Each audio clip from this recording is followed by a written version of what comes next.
Justement, concernant André, il a débuté la soirée sur le banc à Nice. Déjà, pour quelle raison tu as décidé de le ménager, de le faire souffler, ou c'était tactiquement, tu avais tenté quelque chose? Ouais, en fait, avec ce milieu un peu renforcé, bah, il fallait aussi du coup du monde pour étirer les lignes, parce que sinon ça n'aurait pas permis qu'on puisse passer par les milieux de terrain.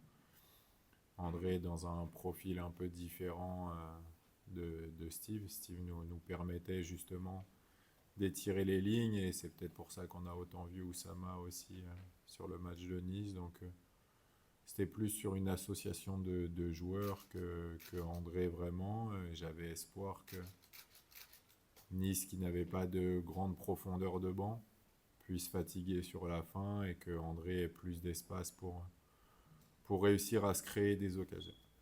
Est-ce que ça veut dire que, voilà, on sait qu'il a un statut quand même un peu à part Oui, au bien sens sûr. haut vu le rapport à son CV?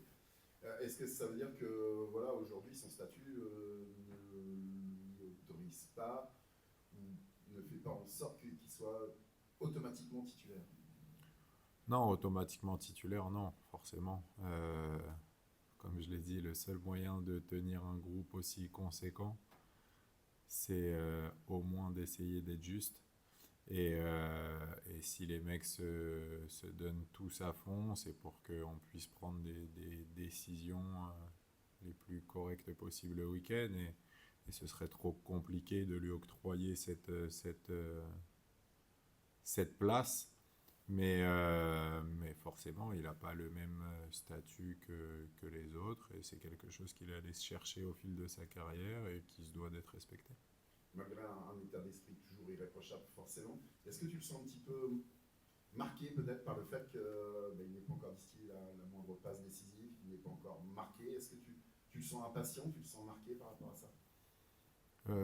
Marqué, oui, peut-être un petit peu. On parle souvent de l'ego et c'est souvent négatif. Sauf que quand on a fait cette carrière-là et qu'on est passé par des clubs avec autant de concurrence et qu'on a réussi à marquer et jouer, c'est aussi grâce à l'ego. Donc il y a des moments où c'est un petit peu touché, comme en ce moment.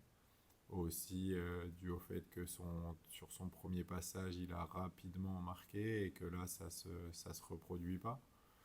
Mais en tout cas, pour nous, ça ne change pas l'importance qu'il a. On va rester sur le domaine offensif. Quel plan mettre en place pour enfin marquer, enfin gagner et déstabiliser les Strasbourgeois? Parce qu'on a vu à Nice une équipe du HAC, notamment en première période, qui a quand même eu le contrôle du jeu, Mm. qui a pris beaucoup d'initiatives. À l'arrivée, pas de but inscrit. Là, quelle formule mettre en place, quel plan tu vas mettre? On veut surtout insister, en fait. Après, on peut bien évidemment changer de système, comme on l'a très souvent fait. Et ce qu'il faut, c'est vraiment un état d'esprit où on va tenter des choses, où on n'aura pas peur de rater et qu'on comprendra que le seul moyen de réussir, c'est d'essayer de toute façon, et que la seule chose dont on est absolument sûr, c'est que si on tente pas, on n'a aucune chance de marquer. Donc je pense que ça passe vraiment par un état d'esprit, par de la confiance, conscience aussi. Et c'est un groupe qui répond bien, même dans les moments difficiles, qui est à l'écoute. Donc j'ai bon espoir qu'il le montre sur le terrain dimanche. À Angers, tu avais senti tes joueurs un peu moins bien à l'entraînement. Oui. Est-ce que tu penses, là, par rapport à ce que tu as vu ces derniers jours, que la leçon d'Angers a été retenue et que, là, on ne va même pas parler de résultats, mais dans les intentions, est-ce qu'on peut espérer voir une autre équipe du HAC que celle à Percy-Place-à-Angers? En tout cas, j'ose pas espérer le contraire. J'ose pas me dire qu'on puisse revivre ce match. Euh, je pense que aussi les joueurs ont conscience que Strasbourg, et c'est la beauté du foot, mais c'est une équipe qui a dépensé plus de 80 millions d'euros et qui a la lutte avec nous. Donc ça veut dire qu'il y en a un ou l'autre qui cloche de nous deux, mais c'est aussi montrer qu'ils ont beaucoup d'arguments et qu'on ne pourra pas se permettre de reproduire le même match que contre Angers, c'est une certitude. Mais au-delà de ça, c'est l'envie de progresser, l'envie de mentalement pouvoir avoir un moment de bonheur et pouvoir se dire que voilà, ce qu'on fait, c'est être à la lutte avec ces équipes, c'est correct et ça montre qu'on travaille bien. On sait que Strasbourg est un peu dans le dur, mais on sait aussi que Strasbourg, c'est une équipe très très jeune, c'est la plus jeune du championnat. Selon les confrères strasbourgeois, c'est l'une des plus jeunes de Ligue 1 depuis des dizaines et des dizaines d'années. Ce sont des joueurs qui arrivent d'un petit peu partout. Est-ce que ça peut être un atout aussi pour vous d'avoir une équipe très jeune en face, des joueurs qui ne sont pas forcément très très attachés au maillot qu'ils défendent puisqu'ils arrivent de partout. Pour certains, ils sont prêtés. Est-ce que ça peut être, voilà, dans une situation de lutte, de combat, est-ce que ça peut être un atout pour vous? Je pense qu'il y a un petit peu de tout. Forcément, on ne peut pas leur demander d'avoir cette culture et cet amour du maillot. Ça, c'est une certitude. Après, ils sont dans un process où ils sont tous là pour se mettre en avant et aller mieux et aller dans un club un peu plus prestigieux. Donc, on sait que du coup, ils vont toujours tout donner. Donc, il y a du bon et du moins bon. Mais c'est une équipe ouais, qui a le talent, mais qui peut-être n'est pas encore prête à vivre ce genre d'événement. Aujourd'hui, l'OM n'est pas vraiment souverain cette saison à domicile. Est-ce qu'il peut y avoir une pression négative à l'idée de jouer à la maison? Non, pas du tout. Non. Non, enfin, c'est. Alors, très sincèrement, j'arrive même pas à me poser la question. euh, Parce qu'il n'y a vraiment absolument aucune raison et parce que on n'a pas été plus souverain à l'extérieur qu'à domicile au final. Donc, non, il y a du public qui répond présent, qui est derrière nous. Il n'y a aucune raison d'avoir peur de ça, bien au contraire. Et c'est pas un discours de justement se dire aux joueurs profiter de ce soutien qu'il peut y avoir à la maison, on connaît les difficultés, mais avoir ce supplément d'âme qui peut manquer, qui peut permettre d'aller chercher un, voire plusieurs points. Franchement, j'aimerais vous servir le discours de tout le monde et dire oui, le supplément d'âme. Mais il rentre pas en se disant on fera un peu moins ou un peu plus. Ça se fait tout seul. Tu rentres, il y a ce truc et après t'es dans ta bulle. Ce que tu as envie, c'est d'avoir la communion à la fin du match où tu peux profiter de ce moment avec tes supporters. Mais leur dire le supplément d'âme, et franchement, c'est des fois, on passe simplement à côté, mais c'est pas.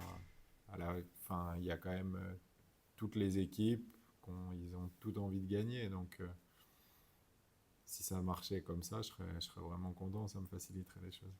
Merci. Bonjour Didier. Bonjour. On parlait de la notion de confiance à donner ou à redonner aux joueurs. Comment est-ce que vous essayez de travailler là-dessus? Est-ce que notamment vous pouvez vous appuyer sur votre expérience en tant que joueur au moment où ça a pu arriver aussi à un moment avec un peu moins de confiance? Comment est-ce que vous travaillez sur cet aspect-là?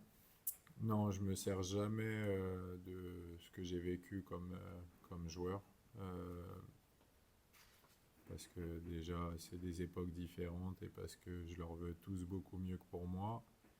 Et la confiance, elle se nourrit au quotidien. Et comme vous l'avez dit, il y a la confiance et la conscience. Il faut aussi voir la réalité de ce qu'on fait de bien et de moins bien. Mais même en revoyant ce qu'on fait de moins bien et en leur montrant qu'ils ont aussi les qualités pour le faire mieux, ça doit te nourrir en confiance. Donc, c'est un travail au quotidien. L'avantage dans cette Ligue 1, c'est qu'il y a un certain nombre d'équipes qui n'avancent pas très très vite. C'est-à-dire qu'une victoire pourrait faire remonter presque en milieu de tableau. Est-ce que c'est aussi une clé en disant il suffit peut-être de pas grand-chose pour que la machine se réenclenche, même si on arrive à la trêve? Ouais, non, c'est bien évidemment très positif pour nous de voir que on est malgré tout dans une bataille, qu'on n'est pas décroché et que c'est pas dur simplement pour nous. Euh, Cette année, les équipes d'en haut sont vraiment très fortes et laissent vraiment quelques miettes, mais ça permet aussi qu'en bas, ça reste serré. Après, faut bien négocier les tournants et forcément un match contre un adversaire qui est juste au-dessus de nous avant la trêve au niveau du championnat, même si c'est pas la fin des matchs allés, c'est une opportunité de pouvoir respirer un peu mieux, même s'il reste beaucoup de temps. On aimerait vivre un moment positif. Strasbourg, c'est une équipe qui est dans une très mauvaise série, encore plus mauvaise que celle du HAC, qui a notamment perdu contre Saint-Etienne, une équipe contre qui le HAC avait fait un bon résultat en début de saison. Est-ce que vous regardez ces matchs-là entre équipes du championnat de la relégation, on va dire, notamment pour préparer votre rencontre contre eux? Ils ont des approches différentes. Ouais, je fais comme les enfants, ils ont perdu 1-0 contre Saint-Etienne, nous 2-0, donc on devrait gagner 3-0, mais le 3-0, problème c'est... c'est réglé. Non, c'est... En fait, parce qu'on parle de série, mais la réalité c'est le classement. Et ils sont devant nous. Donc après, ce qui est très dur avec cet effectif de Strasbourg, c'est tu ne sais jamais trop. En fait, ils ont des moments très forts et des moments beaucoup plus faibles. Et avec eux, le match, il est jamais terminé, du bon comme du mauvais côté. Et là, c'est plus que ce qu'ils ont fait contre les concurrents directs, même si c'est un championnat. Et je pense que au final, la défaite qui reste vraiment en travers la gorge, c'est celle d'Angers, parce que c'est ce qu'on avait bien négocié jusqu'ici. C'est surtout un moyen pour nous de nous prouver que voilà, qu'on est dans cette bataille, qu'on est bien dans cette bataille et qu'on veut y rester jusqu'au bout, bien figuré et surtout la remporter. Je vais revenir sur ce que vous disiez par rapport à la confiance et au fait que vous vous appuyez jamais sur votre passé de joueur. Dans votre approche tactique, donc comment vous préparez les matchs, vous pensez absolument jamais à ce que vous avez pu faire, vivre ou expérimenter en tant que joueur?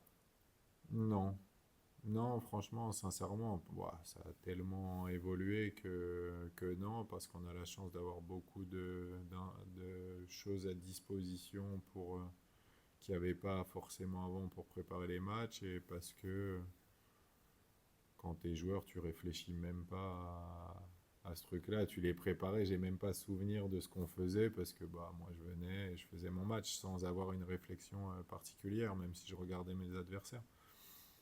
Mais aujourd'hui, non, je ne m'appuie pas du tout là-dessus. Est-ce qu'on peut juste faire un petit mot sur, on parlait d'André Ayou en début, donc si André Ayou était remplaçant, c'est Steven Goura forcément qui était titulaire. Comment vous jugez? Il passe par différentes étapes. Il a marqué contre Nantes, je crois que le but lui a pas été accordé. Ouais. Il faut quand même dire que 95%, c'est quand même, il est quand même Il a forcément, failli marquer. il a failli marquer. C'est un peu salaud d'ailleurs pour lui.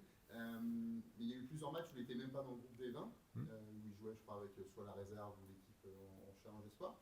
Est-ce que là, vous estimez, il y a eu toute une deuxième partie de saison aussi à envisager? Je sais que peut-être qu'un jeune joueur, ça peut franchir des étapes, peut-être des paliers un peu plus vite. Vous sentez là qu'il arrive peut-être je dirais pas maturité, parce que c'est vraiment un jeune joueur, mais ça peut vraiment devenir un candidat crédible pour être titulaire sur plusieurs séries de matchs?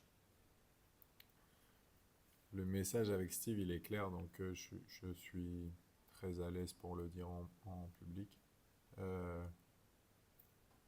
Steve sera le seul décideur de sa carrière, donc encore plus de son temps de jeu au HAC.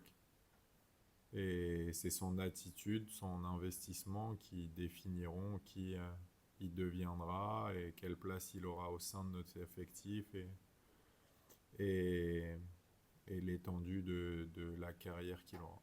Il a toutes les qualités, mais le foot, c'est tous les jours. C'est un éternel recommencement et une perpétuelle remise en question. Il faut être prêt à ça. Surtout, je le répète, quand on a un effectif large et que tu veux, coach, tenir ton vestiaire, tu as besoin que les mecs le comprennent et sinon, tu fais avec un autre. Donc, c'est à lui de décider. Tu sens qu'il évolue dans le bon sens? Oui, mais demain est un autre jour. Et avec Oui, Steve, alors, demain, c'est encore loin. Mais j'ai bon espoir, très sincèrement, mais plus que pour moi, pour lui. Euh, Parce que ce serait pour lui un énorme gâchis de ne pas faire une très très belle carrière. Merci beaucoup. Merci beaucoup. Merci. Merci.